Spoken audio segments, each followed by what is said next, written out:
یہاں پر ایک نازک سا سوال پیدا ہوتا ہے. وہ سوال یہ پیدا ہوتا ہے کہ ارتداد جس کو ہم کہتے ہیں یا اپوسٹسی جس کو کہتے ہیں، اس کی دو صورتیں بن جاتی ہیں. ایک صورت یہ ہے کہ کسی آدمی نے علانیہ یہ کہا کہ میں نے اسلام کو چھوڑ دیا، میں اب ہندو ہوں، میں اب مسیحی ہوں، یا میں نے ہر مذہب کو چھوڑ دیا، میں نے اسلام کو بھی چھوڑ دیا. یا اس نے یہ کہہ دیا کہ میں محمد الرسول اللہ صلی اللہ علیہ وسلم کو اب خدا کا پیغمبر نہیں مانتا. یہ علانیہ ارتداد ہے، یہ ارتداد کا اعتراف ہے. آپ یہ کہتے ہیں نا کہ قانون میں ایک مجرم نے اعتراف کر لیا، قبول کر لیا اس بات کو، تو اس میں تو زیادہ بحث پیدا نہیں ہوتی. دوسری صورت میں بحث ہوتی ہے، وہ یہ ہے کہ وہ یہ کہتا ہے کہ میں نے ارتداد اختیار نہیں کیا. تو ہماری اس پوری علمی روایت میں یہ چیز موضوع بن گئی ہے کہ وہ کیا کیا چیزیں ہیں جن کی بنیاد پر وہ مانے یا نہ مانے لیکن وہ ہو مرتد جائے گا. اس فرق کو سمجھ رہے ہیں نا؟ یعنی ایک صورت میں ایک شخص یہ کہتا ہے کہ میں نے اسلام کو چھوڑ دیا ہے، میں نے کفر اختیار کر لیا ہے، اور دوسری صورت میں وہ اس کا اقرار کرنے کے لیے تیار نہیں ہے. وہ یہ کہتا ہے کہ میں مسلمان ہی ہوں، میں اسلام کے دائرے ہی میں ہوں، لیکن آپ کہتے ہیں کہ نہیں، یہ بات کہنے کے بعد ہم اس کو کیسے مان سکتے ہیں کہ یہ اسلام کے دائرے میں ہے. اس کی ایک بڑی واضح مثال ہمارے ہاں مرزا غلام احمد صاحب قادیانی کے نقطہ نظر کو ماننے والوں کی ہے. یعنی وہاں یہ نہیں ہوا کہ انہوں نے یہ کہا کہ ہم نے ایک نئے پیغمبر کو مان لیا ہے، اب ہمارا مسلمانوں سے کوئی تعلق نہیں ہے، ہم ایک نئی ملت ہے، اور ایک نئی ملت کی حیثیت سے ہم مرزا غلام احمد صاحب قادیانی کے پیروں ہیں، ہمارا اسلام سے تعلق نہیں رہا. یہ پہلی صورت ہوتی اگر وہ ایسا کہتے. انہوں نے یہ کہا کہ نہیں، ہم مسلمان ہیں، ہم محمد الرسول اللہ ہی کو خدا کا پیغمبر مانتے ہیں، انہی کی شریعت پر ہم عمل کریں گے، لیکن ان کے تحت ایک اور پیغمبر آ گئے. تو اب یہاں پر صورتحال یہ نہیں ہے کہ وہ یہ کہہ رہے ہیں کہ ہم نے اسلام کو چھوڑ دیا ہے. مسلمانوں کے علماء آگے بڑھ کے یہ کہہ رہے ہیں کہ یہ جو بات آپ کر رہے ہیں اس کے نتیجے میں اصل میں آپ نے ارتداد اختیار کر لی. اس میں ارتداد کا فیصلہ خارج سے ہو رہا ہے. ان دونوں طرح کے ارتداد کے حکم میں کوئی فرق ہے. یعنی ایک صورت یہ ہے کہ ایک آدمی اقرار کر رہا ہے، دوسرے میں یہ ہے کہ ہم یہ سمجھتے ہیں کہ یہ بات کرنے کے بعد اس میں اصل میں ارتداد ہو گیا ہے. تو اس کے حکم میں کوئی فرق ہے. آپ یہ دیکھیں گے کچھ پروسیجرل قسم کی چیزوں کے سوا کوئی فرق نہیں. یعنی عملاً دیکھیے کہ اگر مسلمانوں کا اجتماعی نظم ہو تو یہ مقدمہ عدالت میں چلا جائے گا. تو پہلی بات تو یہ ہے کہ کیا یہ مقدمہ عدالت میں جانا چاہیے؟ جواب یہ ہے کہ ضرور جانا چاہیے. آپ کو شکایت ہو گئی ہے کہ میرے ہمسائے میں فلاں صاحب نے ارتداد اختیار کر لیا ہے، تو یہ قابل دست اندازی پولیس جرم ہو گیا ہے، کاگنیزیبل کرائم ہے، آپ لے جائیں. اب جب آپ عدالت میں جائیں گے تو وہاں پر قاضی فیصلہ کرے گا اس بات کا کہ ارتداد ہوا یا نہیں ہوا.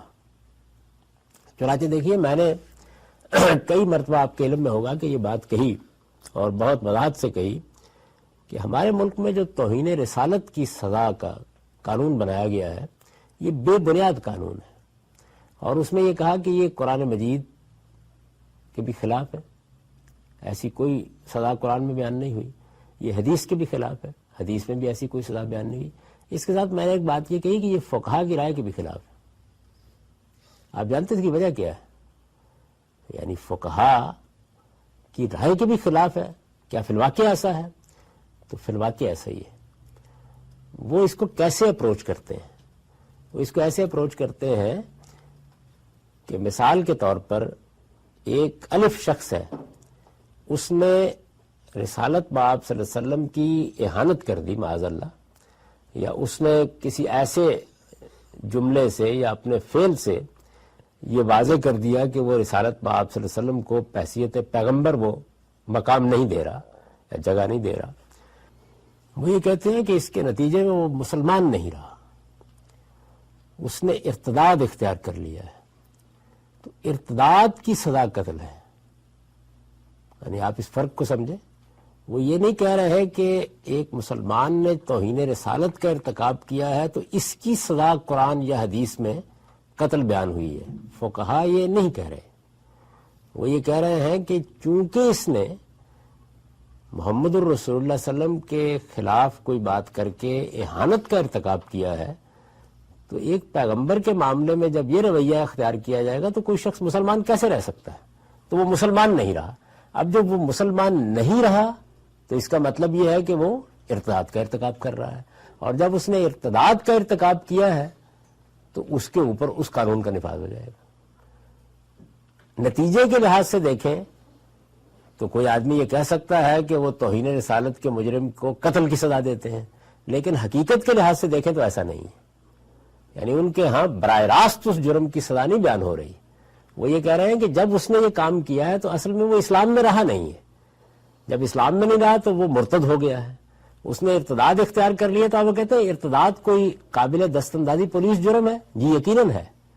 اس کی کوئی سزا ہے؟ یقیناً ہے. کیا سزا ہے؟ قتل ہے, اس لیے قتل کیا جائے. اچھا, اب میں یہاں اس پہ گفتگو نہیں کرتا کہ وہ غیر مسلموں کے بارے میں کیا کہتے ہیں. مسلمانوں کو وہ یہاں سے دیکھتے ہیں, اس جگہ سے دیکھتے ہیں. اس سے آپ اندازہ کر سکتے ہیں کہ دونوں پہلوؤں سے ارتداد قابل دست اندازی پولیس بھی ہو گیا, ریاست کو اس کے خلاف اقدام کا حق بھی حاصل ہو گیا, اور یہ ایک طرح کی حد بن گئی جس کا نفاذ اس شخص پر ہو جانا ہے, اور اس کی سزا بیان کیا جاتا ہے کہ قتل ہے. اس میں یہ تعبیریں اگرچہ مختلف ادوار سے گزری ہیں لیکن کوئی بڑا جوہری اختلاف نہیں رکھتی اس معاملے میں. یہ آپ کے علم میں ہے کہ مولانا سید ولی اللہ صاحب مودودی نے اس کو باقاعدہ اپنے ایک رسالے میں موضوع بنایا اور یہ بڑی تفصیل سے بتایا کہ یہ سزا ہم دیں گے اور اس کو ہم کوئی قابل معافی چیز نہیں سمجھتے. وہ بڑی دلچسپ چیز ہے. ان کی جو پوری کتاب ہے مرتد کی سزا کے عنوان سے, اگر آپ اس کو پڑھیں تو بہت دلچسپ ہے.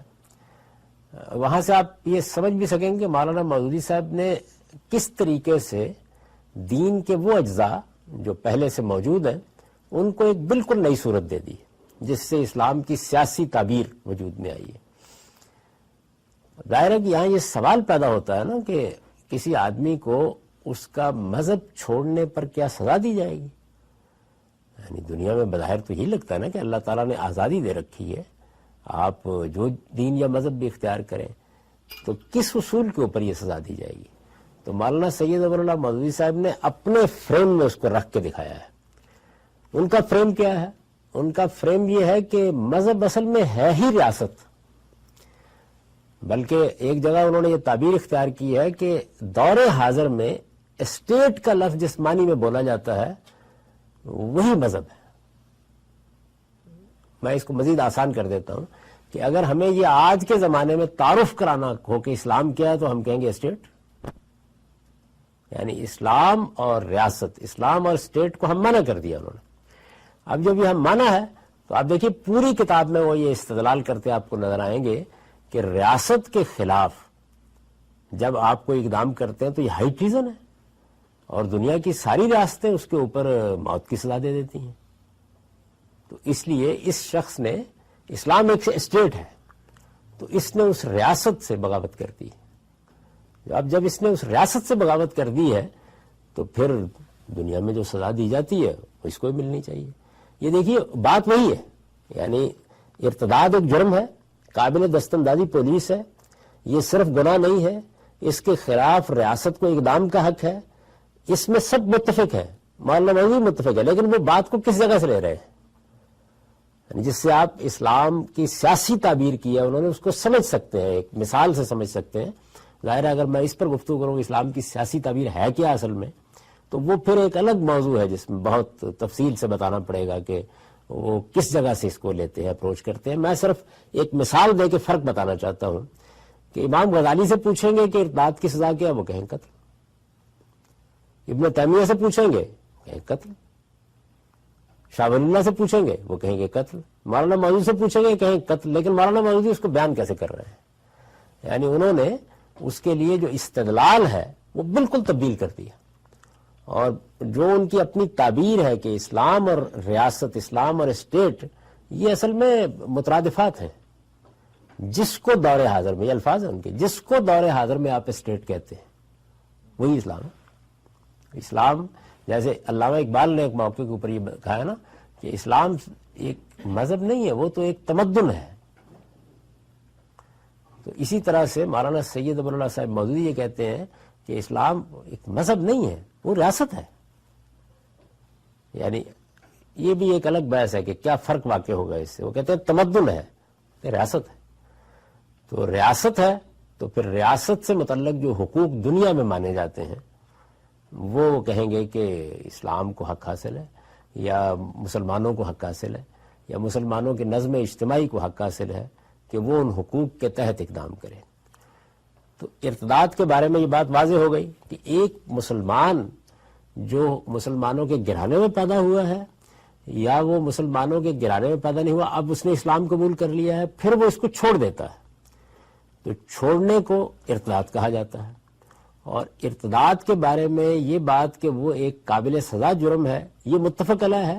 اور یہ بات بھی کم و بیش چھوٹے چھوٹے بعض اختلافات کے ساتھ متفق علیہ ہی ہے کہ ارتداد اس صورت میں بھی ہوگا کہ اس نے خود اس بات کا اقرار کر لیا، اور اس صورت میں بھی ہوگا کہ مسلمانوں کا نظم اجتماعی یہ فیصلہ کرتا ہے. ہمارے ملک میں دیکھیے یہ سارا کچھ بالکل اسی طریقے سے ہوا.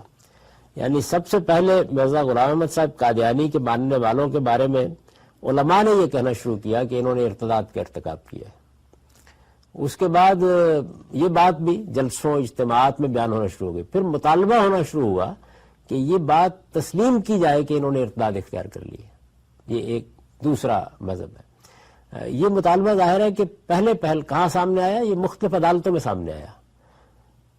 آپ اگر روداد پڑھیں، تاریخ پڑھیں، ظاہر 1908 میں ان کی وفات ہوئی ہے، اس کے بعد کی آپ تاریخ پڑھیں تو آپ کو معلوم ہوگا کہ کسی عدالت میں ایک خاتون نے مقدمہ کر دیا، تو اس نے کہا کہ میرے شوہر قادیانی ہو گئے ہیں یا انہوں نے احمدی نقطہ نظر اختیار کر لیا ہے، تو اس کے بعد میرا نکاح نہیں رہا. تو اب نکاح کی تنسیخ کا مقدمہ عدالت میں ہوا، تو اس میں پھر یہ ساری بحث ہوئی. اب قاضی فیصلہ کر رہا ہے، جج فیصلہ کر رہا ہے کہ نکاح رہا یا نہیں رہا. اور اگر اس آدمی نے قادیانیت کو بطور مذہب اختیار کر لیا ہے یا وہ احمدی نقطہ نظر کا حامل ہو گیا ہے، تو پھر اس کی کیا حیثیت ہے، قانونی حیثیت کیا ہے. پہلے عدالتی فیصلے آنا شروع ہوئے. وہ عدالتی فیصلے بہت سے چھپے ہوئے ہیں. اس میں بہاولپور کی ریاست کا ایک فیصلہ بڑی غیر معمولی اہمیت کا حامل ہے، بڑا تفصیلی ہے. اس کو اگر آپ دیکھنا چاہیں تو اس سے آپ پہلے مرحلے میں ہمارے ہاں استدلال کیا تھا وہ آپ سمجھ سکتے ہیں. پھر اگلا مرحلہ وہ آیا کہ جس میں ایک بہت بڑا اقدام ہوا، اور وہ یہ کہ ایک ریاست، جدید ریاست کی پارلیمنٹ کی سطح پر یہ بحث ہوئی. میں یہ کیوں اشارہ کر رہا ہوں؟ میں یہ عرض کر رہا ہوں کہ اس وقت میرے بحث یہ نہیں ہے کہ انہوں نے ارتداد اختیار کیا یا نہیں کیا. ہمارا اپروچ کیا ہے؟ یعنی ہم یہ کہہ رہے ہیں، یہ اس کی بڑی کلاسیکل مثال بن جاتی ہے. یعنی جس شخص نے ارتداد اختیار کیا ہے وہ یہ کہتا ہے میں نے نہیں اختیار کیا، میں مسلمان ہوں. آپ غلط کر رہے ہیں بات، میں صحیح بات کر رہا ہوں. آپ نے قرآن کی آیت کو غلط سمجھا ہے، میں درست سمجھ رہا ہوں. وہ یہ کہہ رہا ہے، اور ہم یہ کہہ رہے ہیں کہ نہیں، اس نے ارتداد اختیار کر لیا ہے. ایک تو اس سے یہ واضح ہو جائے گا کہ معاملہ صرف اتنا نہیں ہے کہ کوئی آدمی علانیہ کہتا ہے، بلکہ ہم فیصلہ کرتے ہیں. ہم فیصلہ کرتے ہیں، اس کی ابتدا کہاں سے ہوگی؟ اس کی ابتدا علماء کی رائے سے ہوگی. ہمارے علماء کی رائے افتاء کی شکل میں سامنے آتی ہے، وہ ورڈکٹ دیتے ہیں اپنا کہ کیا ہو گیا ہے، اور اس کے بعد عدالتی پروسیجر. تو یہ سارا معاملہ کوئی ایک صدی میں گزرا ہے. یعنی پہلے یہ رائے قائم کی گئی، پھر اس رائے کا عمومی طور پر ابلاغ کیا گیا، پھر علماء نے اس کے لیے ایک ذہنی فضا تیار کی، پھر مختلف عدالتوں میں یہ معاملات گئے اور وہاں عدالتوں نے اسی اصول پر فیصلے دیے، اور بالآخر یہ معاملہ پارلیمنٹ میں پیش آ گیا. اس میں جو چیز زیر بحث آئی وہ یہ تھی کہ ارتداد تو یہ ہے نا کہ آج ایک آدمی اپنا نقطہ نظر تبدیل کرے، تو اس میں اب ایک دو نسلیں پیدا ہو چکی ہیں. یعنی ابتدا میں لوگوں نے قادیانیت کو اختیار کیا تھا، تو اس میں ہمارے علماء یہ کہتے ہیں اور اس کا بڑے فخر سے اظہار کرتے ہیں کہ علامہ اقبال نے پوری ملت اسلامیہ کی رہنمائی کی، اور انہوں نے یہ بتایا کہ نہیں، ان کو موت کی سزا دینے کی بجائے محض اقلیت قرار دے دیا جائے۔ علماء عام طور پر یہ کہتے ہیں کہ ہم نے اس میں علامہ اقبال کے اجتہاد کو تسلیم کیا ہے، یعنی انہوں نے یہ ایک راستہ نکالا، ورنہ کلاسیکل تعبیر میں تو اصل میں سزا موت ہی تھی۔ یعنی ہونا کیا چاہیے تھا کہ جس دن پارلیمنٹ نے یہ فیصلہ کیا تھا اس دن تمام لوگوں کی گردن مار دی جاتی، ہونا یہ چاہیے تھا، لیکن دور حاضر کے بعد احوال کی رعایت کرتے ہوئے یہ کیا گیا۔ آپ اگر چاہیں تو اس پر دیوبند کے ایک بڑے جلیل القدر عالم ہیں، ابھی بھی باقاعدہ حیات ہے، مولانا زاہد الراشدی صاحب کا تفصیلی مقالہ شائع ہو چکا ہے، جس میں انہوں نے یہ سارا پس منظر بیان کیا ہے کہ اصل میں کلاسیکل اسلام میں یا کلاسیکل فقہ میں تو معاملہ وہی تھا، لیکن ہم نے علامہ اقبال کے اجتہاد کو معقول سمجھ کے تسلیم کیا ہے۔ وہ بلکہ اس بات کو اس مثال میں پیش کرتے ہیں کہ علماء کوئی جمود پر نہیں کھڑے ہوئے،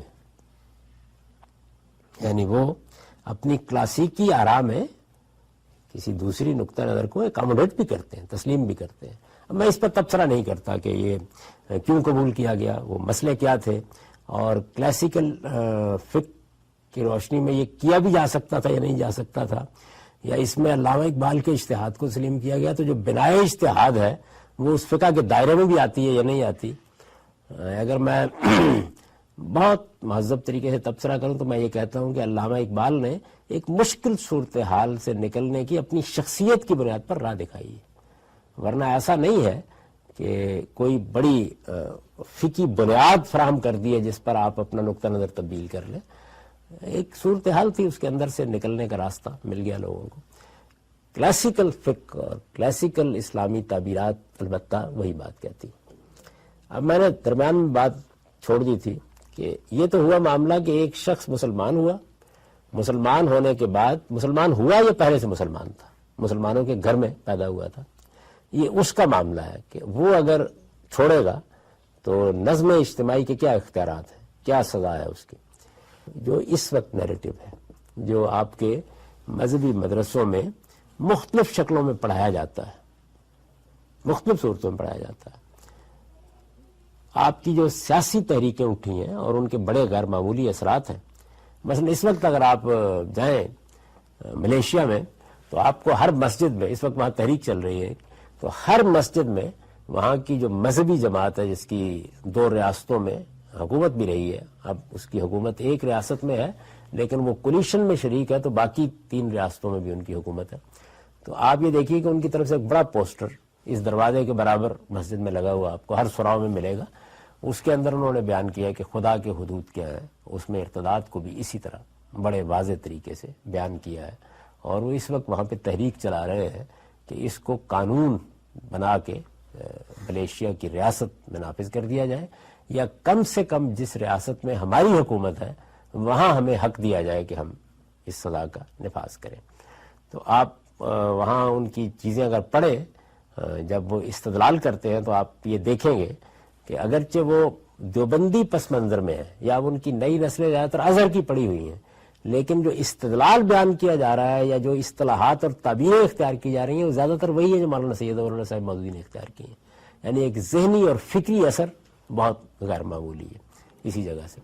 مجھے ابھی یہ واقعہ یاد آتا ہے، ایک زمانے میں اگر آپ لوگوں میری پرانی چیزیں کہیں سننے کا موقع ملا ہو تو میں ایک مسجد ہے علامہ اقبال روڈ پر، جس کو عرف عام میں گڑی شاہو کہتے ہیں لاہور میں، علامہ اقبال روڈ پر ایک مسجد جان محمد حضوری ہے، وہاں میں کئی برس تک اتوار کے دن، اس وقت اتوار کو چھٹی ہوتی تھی، درس قرآن دیا کرتا تھا۔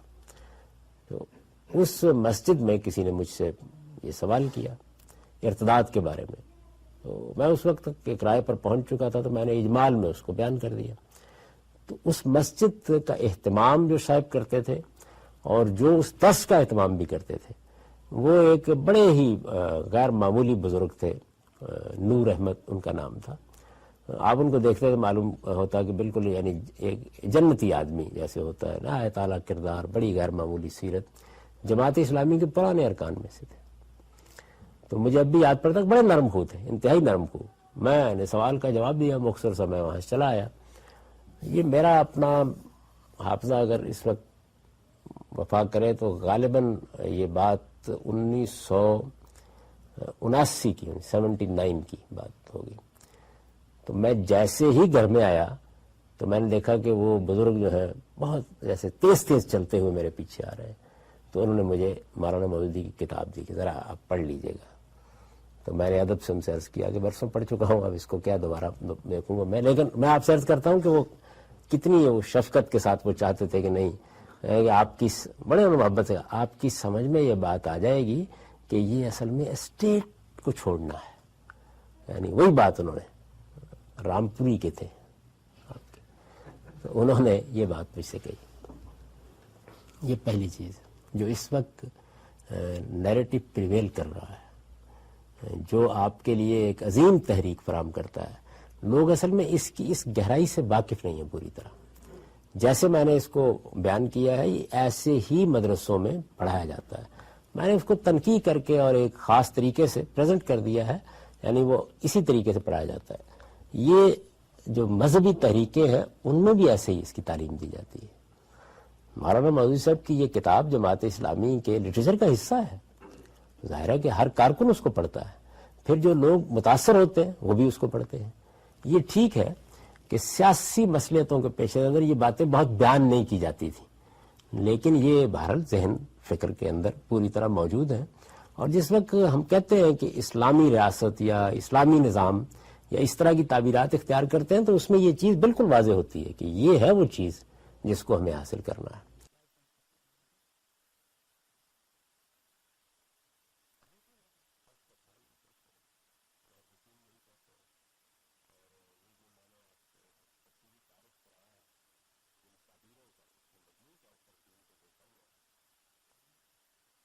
کسی نے اسے یعنی مولانا مودودی سے پہلے کسی نے کبھی اسے اختلاف نہیں کیا؟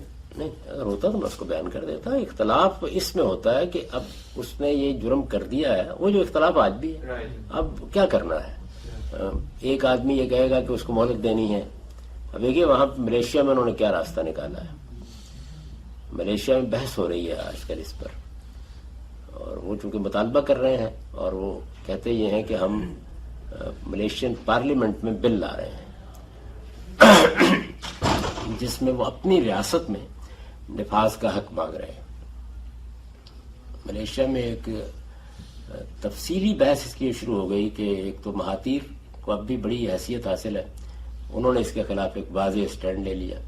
ان کی بیٹی مرینا، انہوں نے ایک واضح اسٹینڈ لے رکھا ہوا ہے، اور اس بات کا اندیشہ محسوس کیا جا رہا ہے کہ یہ بل اگر پارلیمنٹ میں آ گیا تو اس کی حمایت میں حکمران پارٹی کی بھی بڑی اکثریت دے دے گی، کیونکہ مذہب اور مذہبی معاملات کا ایک بڑا اثر ہے۔ تو وہاں پر یہ جو ساری بحث گفتگو اس معاملے میں ہو رہی ہے، اگر آپ اس کا جائزہ لیں تو آپ یہ دیکھیں گے کہ وہ یہ سمجھتے ہیں کہ یہ تو اصل میں اگر اس کو گوارا کر لیا گیا کسی بھی درجے میں کہ یہ نہیں ہوگا، تو اس کا مطلب ہے اسلام کی اہانت کو گوارا کیا جا رہا ہے۔ میں نے ان کے مذہبی ادارہ جو ریاستی مذہبی ادارہ ہے اس کی ویب سائٹ پر جا کر ایک مرتبہ یہ دیکھنا چاہا کہ یہ کیسے آرگو کر رہے ہیں۔ تو باقی جو استدلال تھا اس کے ساتھ ایک بڑا استدلال یہ تھا کہ اصل میں یہ اہانت کا قانون ہے، جب آدمی ہمارے مذہب کو چھوڑتا ہے تو اہانت کا ارتکاب کرتا ہے۔ تو وہاں انہوں نے ایک راستہ نکالا، بڑا دلچسپ راستہ۔ سب سے زیادہ بحث چونکہ اس پہ ہوتی ہے نا، باقی چیزوں پر ذرا کم ہوتی ہے، چور کی سزا ہے یا بدکاری کی سزا ہے، اس پر زیادہ بحث ہوتی ہے۔ لوگ آج کے زمانے میں اس کو سننے کے لیے آسانی سے تیار نہیں ہوتے۔ تو انہوں نے کہا کہ دیکھیے فقہا یہ کہتے ہیں کہ اس کو مہلت دی جائے گی توبہ کی۔ فقہا کیا کہتے ہیں؟ اس کو توبہ کی مہلت دی جائے گی۔ تو یہ ہماری فقہ میں ہے، کوئی کہتا ہے 3 دن کی دی جائے گی، کوئی کہتا ہے 4 دن کی دی جائے گی۔ کہتے ہیں نہیں، بعض فقہا یہ کہتے ہیں کہ اس کو اس وقت تک مہلت دی جائے گی جب تک اطمینان نہ ہو جائے کہ یہ اب ضد کر رہا ہے۔ تو اس وجہ سے ہم یہ سمجھتے ہیں کہ قانون بنا دینا چاہیے کہ اس کو ہو سکتا ہے پوری زندگی جیل میں رکھ کے تلقین کی جاتی رہے۔ ایک موت کی سزا سے بچانے کا یہ بھی راستہ ہے، اس میں بحث ہو رہی ہے پہلا، لیکن اس میں کوئی اختلاف، یہ دیکھیے اب یہ طریقہ ہے کیسے کرنا ہے یہ معاملہ۔ تو ٹھیک ہے، ہم تلقین کرتے رہیں گے لوگوں کو. وہ یہ کہہ رہے ہیں کہ ذرا زیادہ آپ پریشان نہ ہو سکتا ہے کہ ہم تلقین ہی کرتے رہیں جیل میں رکھ کے، تو ہمارا اطمینان ہو گیا، دیکھیں گے کیا سزا دینی ہے. لیکن بہرحال سزا یہی ہے. تو اس طرح کی چیزیں تو آپ کو مل جائیں گی اختلافات میں، لیکن ایسی کوئی چیز نہیں. جو مودودی صاحب کا جو یہ موقف ہے کہ اسٹیٹ ہے اور جو اسٹیٹ سے غداری کرتا ہے، وہ مطلب اگر آپ تھوڑے ادب سے بولیں تو کافی کمزور دلیل ہے کہ اسٹیٹ سے تظاہر آپ غداری کرتے ہیں تو آپ اسٹیٹ کے خلاف اقدام کرتے ہیں. آپ میں امریکہ چھوڑ کے جا سکتا ہوں، سٹیزن شپ کینسل کرا سکتا ہوں اپنی. اس کا مطلب یہ تو نہیں ہے کہ وہ مجھے قتل موت کی سزا امریکن لا میں آ جائے گی. مطلب آپ 10 منٹ اس پہ غور کریں تو آپ سوچ سکتے ہیں کہ یہ وہ بات نہیں. میں تو اسلام چھوڑ کے جا رہا ہوں، میں اسلام کو نقصان تو نہیں پہنچا رہا، میں اس پہ حملہ نہیں کر رہا. میں صرف یہ کہہ رہا ہوں کہ میں یہ اسٹیٹ چھوڑ کے جا رہا ہوں اور میں اس میں بلیو نہیں رکھتا. تو یہ مطلب اس قدر کمزور استدلال سمجھ میں نہیں آتا مجھے. بہت سے لوگوں نے، مثلا جسٹس ایس اے رحمان صاحب نے اس زمانے میں اس پر یہ معارضہ کیا، یہ جو آپ کہہ رہے ہیں، اور بھی لوگوں نے کیا. تو انہوں نے اس کا جواب دیا، اور اس کا خلاصہ کم و بیش یہ ہے کہ جس وقت ایک آدمی اس طرح کا معاملہ کرتا ہے تو اگر تو کوئی اکا دکا معاملہ ہے تو چلے ہم گوارا کر لیں گے، لیکن اگر یہ معاملہ شروع ہو گیا تو یہ اسے اسٹیٹ کے انتشار کا باعث بن جائے گا. تو انتشار بجائے خود اصل میں اسٹیٹ کے خلاف ہی اقدام ہے. یعنی پہلے آپ نے یہ کام کیا، مجھے بھی حوصلہ ہوا، میں نے بھی کر ڈالا، ایک اور صاحب کو بھی حوصلہ ہو گیا. تو اس کا مطلب یہ ہے کہ اسٹیٹ تو نام تھا ان افراد کے مجموعے کا، جب وہ اس کو چھوڑنے لگ گئے تو یہ اصل میں ہائی ٹریزن ہی ہو رہی ہے. تو ایک لحاظ سے انہوں نے اس میں بھی ایک راستہ بتایا جس کی روشنی میں آپ اس کو سمجھ سکتے ہیں. ریاست کو سامنے رکھ کر وہ یہ کہتے ہیں کہ ریاست کے کچھ حقوق ہوتے ہیں، اس کو انتشار میں نہیں جانا چاہیے. اس میں اگر کوئی اختلال برپا کرتا ہے تو یہ چیز قابل معافی نہیں ہو سکتی، اس کے خلاف اقدام کا ہم کو حق حاصل ہے.